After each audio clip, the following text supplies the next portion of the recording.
maaari ninyong isilbi sa inyong pamilya ngayong Sabado. Simula sa araw po na ito, linggo-linggo na kaming iikot sa mga restaurant para ihatid po sa inyo ang mga pinakabagong potahe o recipe. Kung type ninyong magpasta sa araw na ito, Italian cuisine po ang expertise ng restaurant na una naming pinuntahan. Narito po ang report kay Tulio.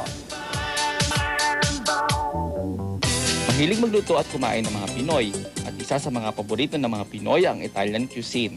Kaya naman naisip ng First Italian Spaghetti Factory na gumawa ng 100% Pinoy pasta. Ito ay matamis at may konting sipa ng anghang. Talagang swak sa panlasang Pinoy. Para sa mga Pinoy na naghahanap ng authentic Filipino pasta or spaghetti, makikita nyo rin dito yan sa Spaghetti Factory. And we call it, which is this one, 100% Pinoy.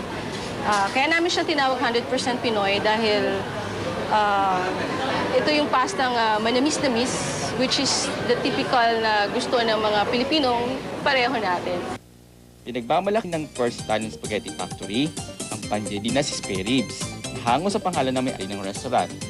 Ang napakalinamnam na pumpkin soup na kapag hinain sa inyo ay nakalagay sa loob ng tinapay. Ang fresh crispy vegetable mixed salad at ang kanilang pasta dish na very creamy at sagana sa white sauce. Para naman sa mga seafood lovers, tiyak na babalik-balikan nyo ang kanilang red seafood pasta.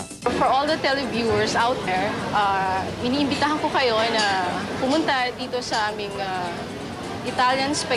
First Italian Spaghetti Factory. And we assure you that you will be satisfied and will get the best pasta in the world. Para sa MUP Weekend, ito.